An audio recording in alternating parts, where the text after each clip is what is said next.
هالو يا حلوين، ازيكم عاملين ايه؟ رمضان كريم عليكم يا رب. والنهارده حبيت اعمل لكم ميك اب ينفع في رمضان، يكون شكله حلو ولطيف. وهنا انا مصوراه في كذا اضاءة عشان تشوفوا شكله بيكون عامل ازاي. ويلا بينا نبتدي. اول حاجة انا كنت مرطبة وشي كويس قبل ما ابدأ تصوير، وبرضه هستخدم كمان مرطب علشان نزود كمية الترطيب دي. فهستخدم برايمر مرطب زي ما انتم شايفين كده، وهحط منه كمية محترمة.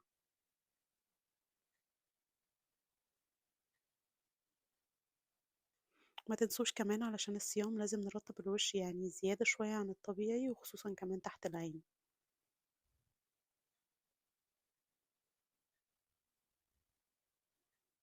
نيجي بقى بعد كده، ممكن تستخدموا اي بيبي كريم او سيسي كريم او اي حاجة تكون خفيفة وتغطيتها خفيفة. انا هستخدم ده النهاردة من كاتريس، بحبه جدا.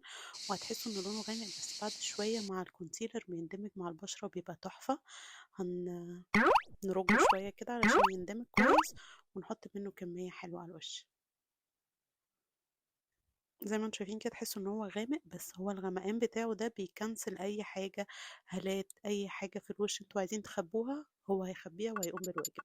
انا فردته بايدي كده لان هو عامل زي الكريم المرطب، هو ملوش تغطية قوي، بس بيوحد لون البشرة. ما تخضوش. بعد كده بلند بلند بلند بلند، نفضل ندمج كده بالسبونج. بعد كده هجيب الكونسيلر. انا بستخدم الكونسيلر المفضل عندي اللي هو تو فيست، وبحطه على الاماكن اللي انا عايزه بس انورها، تحت العين وحوالين الشفايف، وكمان هعمل كده حوالين الانف. وفجاه هتحسوا ان الوش كله خد تغطيه كامله. ممكن كمان تستغنوا بخطوه البيبي كريم وتستخدموا بس الكونسيلر، لان احنا عايزين حاجه خفيفه وما يبقاش شكلها اوفر. وهسيبه بس شويه ينشف على الوش، وهحط اي ماسكارة حواجب علشان اسرح حواجبي. بعد كده هاستخدم القلم ده من شيك لام.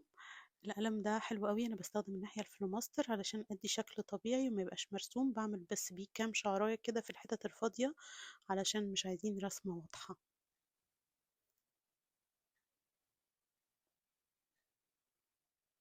بصوا يعني في اماكن بس الفراغات.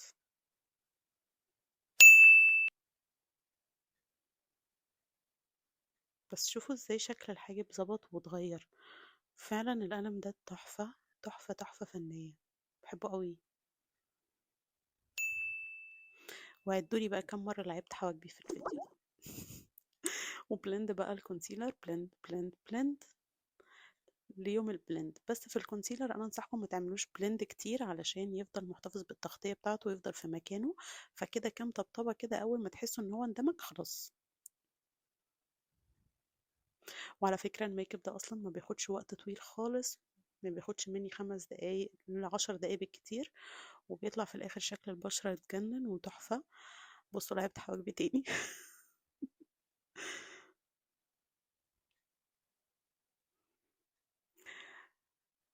بعد كده هنثبت بقى بالباودر. والباودر نحب ناخد كده لوز باودر ونفضيها شوية على ايدينا علشان ما تبقاش زيادة. وهثبت بس بيها اماكن الكونسيلر مش كل الوش، لان بصراحة البيبي كريم اللي انا مستخدماه بتاع كاتريس ده بيكون ثابت لوحده ومش محتاج اي باودر عليه.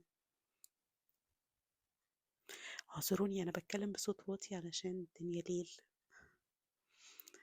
بعد كده هستخدم الليكويد بلاش ده من اماندا. ومعرفتش اعمل الحركة. خدته بايدي كده وحطيته على الوش. الليكويد بلاش ده حلو قوي ورخيص، انا جبته لما كنت في مصر. بس هو مشكلته ان هو ثباته ضعيف شوية، يعني محتاج يتثبت تاني ببلاشر باودر. بس عادي مفيش مشكلة، لونه حلو قوي قوي وبيندمج بسهولة. بصوا انا مش مجرية اي حاجة في الحتة دي خالص، يعني اندماجه في ثواني فعلا. بعد كده هثبته بقى بالبلاش ده من عند ويت ان وايلد، علشان يعني اديله شوية ثبات طول اليوم. وبصراحة فضل ثابت معايا طول اليوم.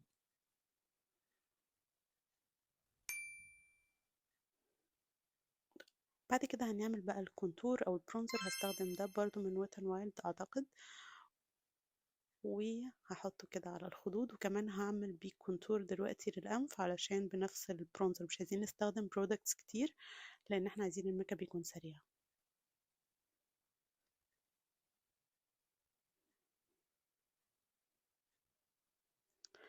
بعد كده بقى جبت الاسبونشة دي مكان الباودر، وابتديت ادمج كده الاماكن اللي هي ملطشة شوية في كونتور الانف لان انا عاملة بايدي. بعدين هعمل كده ايلاينر بني علشان يكون يعني هادي شوية، ما يبقاش قوي. هو بيبقى في الاول بيبقى لونه غامق كده، بس وقت ما نيجي نعمل ايلاينر ايدينا بتترعش، والعواصف بتقوم والزلازل والبراكين وايدينا تفضل تتهز، وفجأة سبحان الله الايلاينر ظبط. هعمل كمان مدمع العين عشان ادي شكل اكبر للعين. تاتا. بعد كده هاخد نفس البرونزر بالظبط وهحطه على العين كده علشان يسحب العين شوية لبره ويديكوا شكل احلى. الحركة دي حلوة جدا وبتليق على كل حد، ولو مبتعرفيش تعملي اي شادو اعملي كده. بعد كده هثبت كل ده بقى بمثبت ميك اب، هو مش عشان يثبت، علشان يعني يدمج كل حاجة مع بعض. شت. وبعدين هنعمل بقى فقرة الهايلايتر. اي هايلايتر عندك بتحبيه، وانا بحب اوي الهايلايتر ده بصراحة. بصوا ازاي شكله ناعم، ما فيهوش اي جليتر، بس شكله حلو قوي قوي على البشرة. هنا كانت الشمس ابتدت تروح فانتوا بتلاقوا الاضاءة شوية مش حلوة، بس انا بقيت بلمع. بعد كده بقى نحط الكونسيلر، ولو انت خارجة بالليل ممكن تحطي رموش، ويعني الميك اب خلص تقريبا.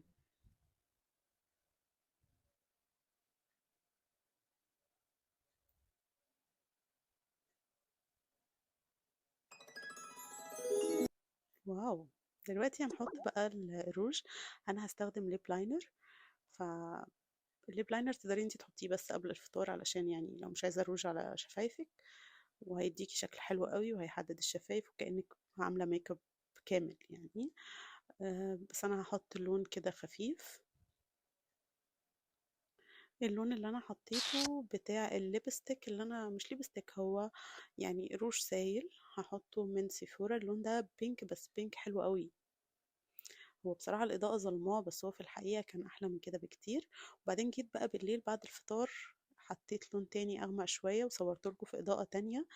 قولوا لي إيه رأيكم في الروج الفاتح أحلى ولا اللون الغامق التاني؟ بس كده. أنا حبيت أصور لكم الميك اب ده علشان أديكوا أفكار للميك اب اللي ممكن تعملوه في رمضان. أتمنى الفيديو يكون عجبكم، وأتمنى تكونوا اتبسطتوا معايا النهاردة.